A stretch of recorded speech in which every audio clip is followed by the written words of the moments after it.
ሰላም የተከበራችሁ የዩቲዩብ ቤተሰቦቼ መሳይ ተስፋዬ ነኝ።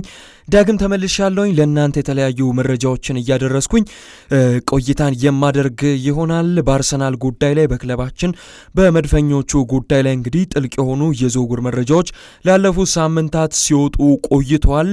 ትላንትናም እንግዲህ አሌክስ ስኮት ላይ አርሰናሎች የመጀመሪያ ንግግር ለማድረግ ቁርጠኛ መሆናቸውን የበለጠ የሚያመሳክሩ አይነት መረጃዎች እነ ፋብሪዚዮ ሮማኖ ይዘው ሲወጡ ተመልክተናል። አሌክስ ስኮት ላለፉት ሳምንታት ስሙ በተደጋጋሚ ከተለያዩ የእንግሊዝ ክለቦች ጋር ሲያያዝ የነበረ ኮከብ ተጫዋች እንደሆነ መታወስ አለበት። ይህ ተጫዋች እጅግ በጣም ጥራት ካላቸው እንግዲህ በእንግሊዝ ፕሪሚየር ሊግ እያደጉ ከመጡ እንግሊዛውያን ተጫዋቾች መካከል የሚመደብ ነው። 22 ዓመቱ ነው።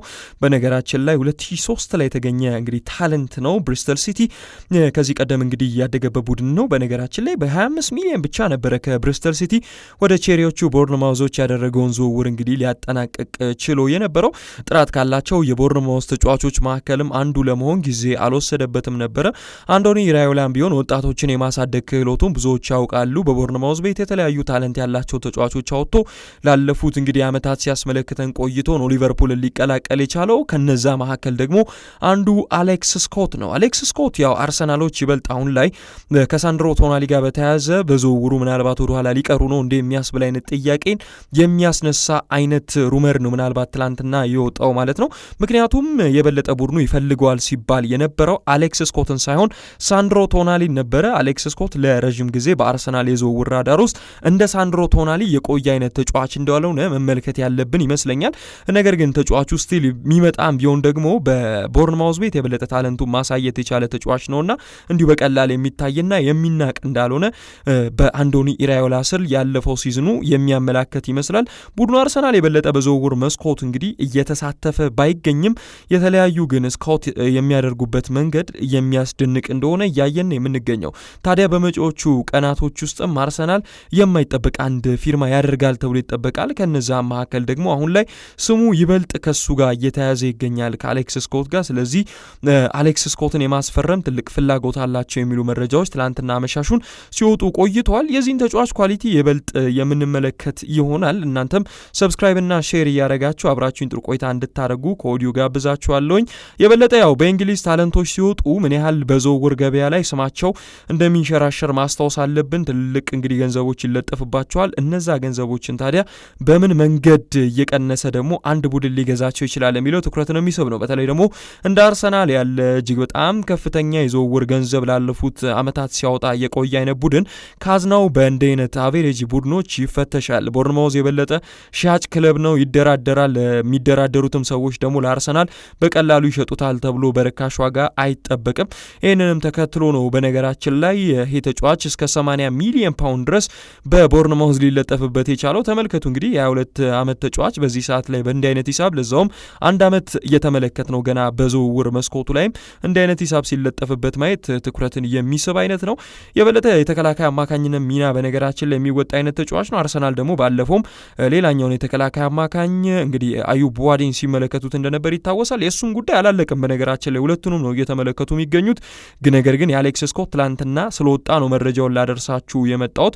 የበለጠ እንዲህ አይነት ዝውውሮች በነገራችን ላይ ንግግር እንደተደረጉም ትላንትና ፋብሪዚዮ ሮማኖ ይፋ አድርጓል። ነገር ግን አሌክስ ስኮት በአርሰናል ቤት የሚመጣ ምን አይነት ሚናዎችን ሊወጣ ይችላል የሚለውም መመልከት ያለብን ይመስለኛል። አሌክስ ስኮት የበለጠ በአማካኝ ስፍራው ላይ ምን አይነት ግልጋሎት ይሰጣል የሚለውን ስንመለከት ኳኳስ ጋር ያለው ምቾትን ብዙዎች ይወዱለታል። በቦርንማውዝ ቤትም በነበረ ሰዓት ላይ ደጋፊዎች የሱ የታክቲካል ሚናዎችን የሚወጣበትን መንገድ ከአሰልጣኙ የሚሰጠውን እንግዲህ ትዕዛዝ የሚቀበልበት መንገድና የወርክ ሬት እንግዲህ ስራው ላይ ብዙዎች አድናቆትን ሲሰጡት እንመለከታለን። ከምንም የበለጠ ደግሞ እጅግ በጣም ድንቅ ቪዥን እንዳለው ብዙዎች ይናገሩለታል። ከኳስ ጋር እግሩ ስር ከገባች በኋላ ደግሞ የፓሲንግ ጥራቱም ልዩ ነው ሲሉ ይናገሩለታል። በዛ ላይ ደግሞ ይሄ ፕረስ የሚደረግ አይነት ተጫዋች አይደለም። ፕረስ ተደርጎ ቀላሉ ኳስን የሚጣል አይነት ተጫዋች አይደለም። የበለጠ ጫና አርጎ እሱም ይጫወታል። በተቃራኒ ቡድን እግር ስር ኳስ ሲሆን የበለጠ ፕሬስ አርጎ ለማስጣል ጥረት ያደርጋል። እንዲሁም ደግሞ እሱ እግር ስር ላይ ኳስ ስትገባ ጫናዎች የሚሰሙት አይነት ተጫዋች አይደለም። በነጻነት የሚጫወት እንደሆነ ብዙዎች ይናገሩለታል። አርሰናል ቤት ውስጥ ቢመጣ እንግዲህ የበለጠ የቪዥኑ ይፈለጋል። የፓሲንግ ጥራቱ በአርሰናል ቤት የበለጠ ፎርዋርድ ፓሶችን በአማካኝ ስፍራ ላይ እየተጫወተ የሚያደርግ አይነት ተጫዋች ይፈለጋል። ለዚህ ነው አርሰናሎች በገበያ ይወጣሉ ይጫወታሉ ተብሎ የሚጠበቀው። ምክንያቱም የማርቲን ዙቢሜንዲ ዝውውር አምና ይበልጥ አርሰናልን ወደ ኋላ ኳሶችን በባክ ፓስ የተሞላ አይነት ቡድን እንደሆነ አድርጎታል ብለው የሚያምኑ ብዙዎች ስላሉ ከኳስ ጋር ደግሞ ምቾት ተሰምቶት ቦታው ላይ የሚቆም አይነት ተጫዋች በዚህ ዝውውር ገበያ ላይ ይበልጥ ይፈልጋል። ለዛ ነው አርሰናል በዚህኛው የዝውውር መስኮት አሌክስ ስኮት እነ ሳንድሮ ቶናሊን ይበልጥ እየተመለከተ የሚገኘው ማለት ነው። የበለጠ ተጫዋቹም ቢሆን ይህንን ዝውውር የሚጠላ አይነት እንዳልሆነ በርካቶች ይናገሩለታል። ማንቸስተር ዩናይትዶችም ላለፉት ሳምንታት እሱን የበለጠ ሲከታተሉት እንደቆየ ይነገራል። አርቴታ በነገራችን ላይ በተከላካይ አማካኝነት ብቻ አይደለም ሊጠቀመው የሚችለው ይህን ተጫዋች ከመጣ እንደ 8 ቁጥርም የሚያገለግል አይነት ባህሪ ያለው በአርሰናል ቤት ደግሞ እንዲህ አይነት ሁለገብ የሆነ ተጫዋች ላለፉ ጊዜያቶች እጅግ በጣም ሲፈለግ እንደቆየ ማስታወስ ያለብን ይመስለኛል። ቦክስ ቱ ቦክስ የበለጠ እየተመላለሰ የሚጫወት የተከላካይ አማካኝ በገበያው ላይ ሬር ነው። ኳሶችን ደግሞ እንደፈለገ የሚያከፋፍል አይነት ተጫዋች እንደሆነም ይነገርለታል ማለት ነው። ነገር ግን ያው የእንግሊዝ ታክስ ሲስተም በዝውውር ገበያው ላይ ከፍተኛ እንግዲህ ጫናን እየፈጠረ ይገኛል። እንዲሁም ደግሞ የእንግሊዝ ቡድኖች ተጫዋቾቻቸውን በሚዲያው ምክንያት የሚያዋድዱበትን ምክንያት ብዙዎች እንግዲህ ጠሉታል። ነገር ግን ያው ቦርንማውዝ 80 ሚሊዮን ፓውንድ ቢጠይቅም አርሰናል ዝውውሩን ከ60 እስከ 65 ይጨርሳል ተብሎ ነው የሚገመተው። መድፈኞቹ በእንዲህ አይነት ሂሳብ የመጨረስ እቅድ እንዳላቸው ብዙ መረጃዎች ያሳያሉ። በዚህኛው የዝውውር መስኮትም ቢሆን በአማካኝ ስፍራ ላይ ልክ እንደ ክርስቲያን ኖርጋርድ የመሰሉ ተጫዋቾችን ይሸጣሉ ወይም ደግሞ የበለጠ ደሞዝ ላይ መሸጋሸጎችን ይፈጥራል ተብሎ ነው የሚገመተው።